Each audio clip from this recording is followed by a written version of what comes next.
The background to this story is the continued Muslim invasion of large parts of the Eastern Roman Empire. From the 630s, Muslim armies captured Syria, Egypt, and parts of what is now Turkey.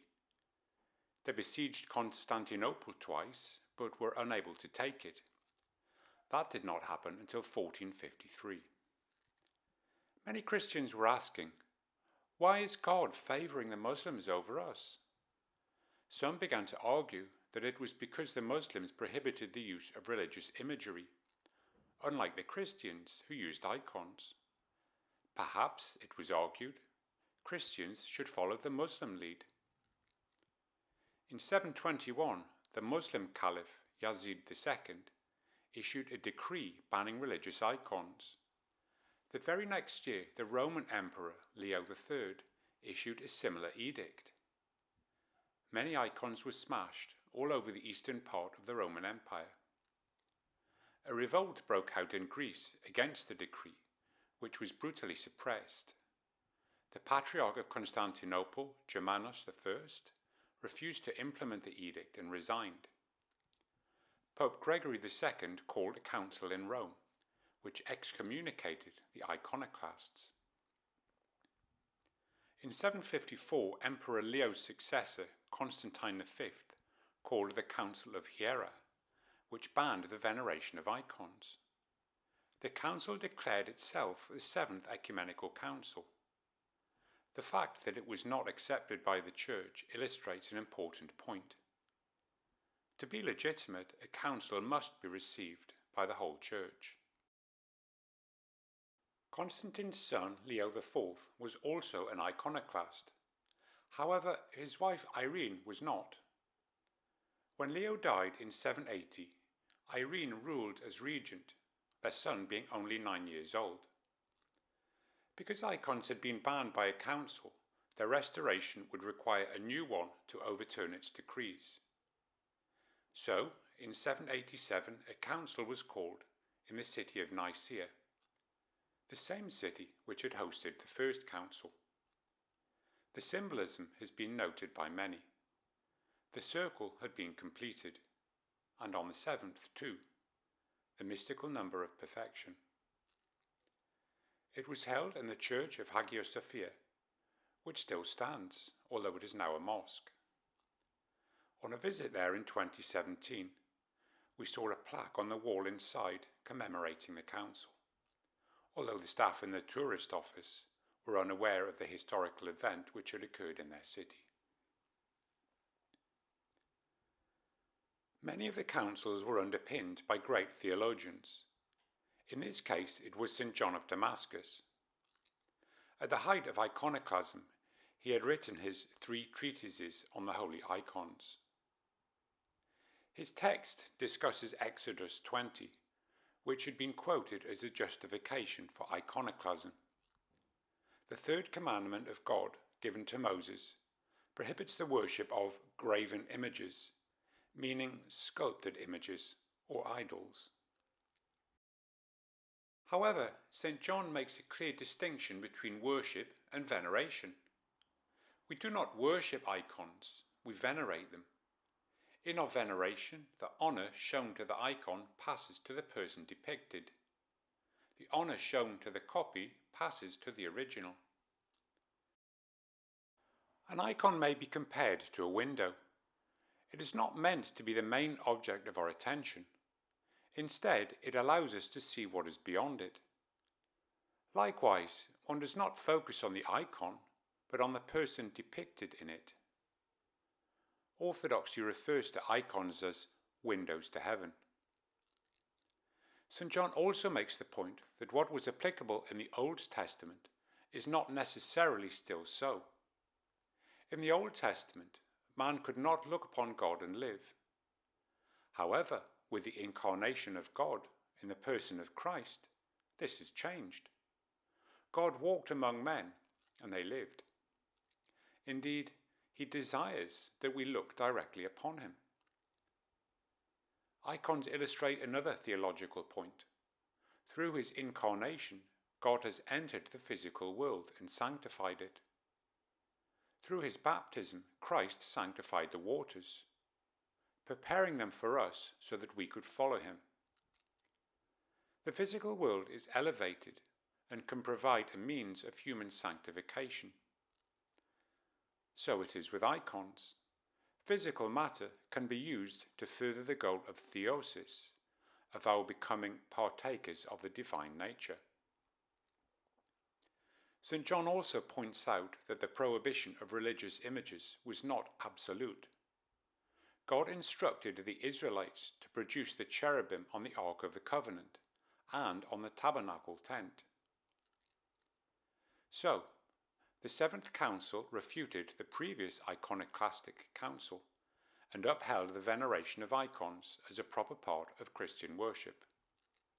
It decreed that, in St. John's words, as the sacred and life-giving cross is everywhere set up as a symbol, so also should the images of Jesus Christ, the Virgin Mary, the holy angels, as well as those of the saints and other pious and holy men, be embodied in the manufacture of sacred vessels, tapestries, vestments, etc., and exhibited on the walls of churches, in homes, and in all conspicuous places, by the roadside and everywhere, to be revered by all who might see them.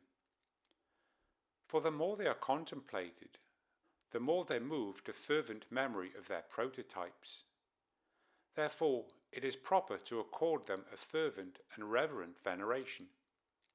Not, however, the worship, which belongs to the divine being alone, for the honour accorded to the images passes over to the prototype, and whoever venerates the image, venerates in it the reality of what is there represented.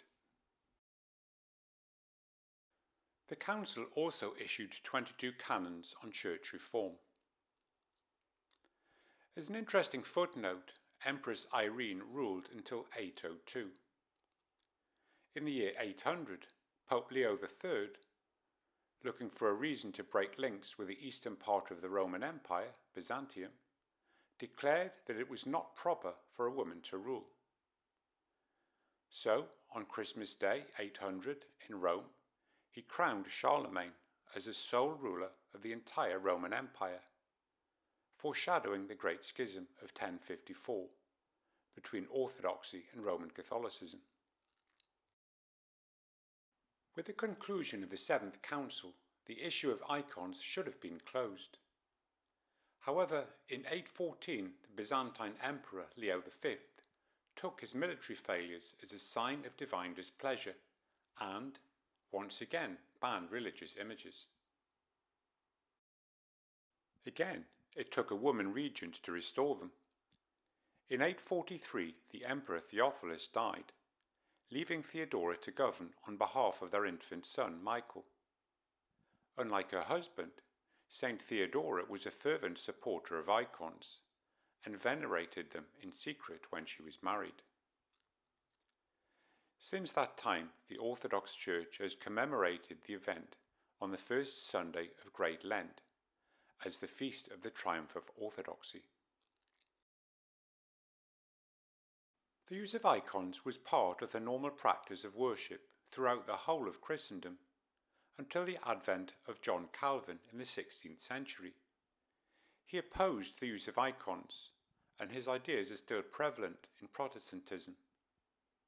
Calvin appears not to have studied the writings of St. John of Damascus, and does not address them. Perhaps he would have been convinced by them. And so were concluded the 7 Ecumenical Councils.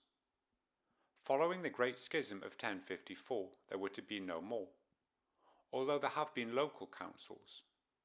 In another video, we will examine the 14th century Councils of Constantinople, which discussed whether humans can experience the divine energies of God.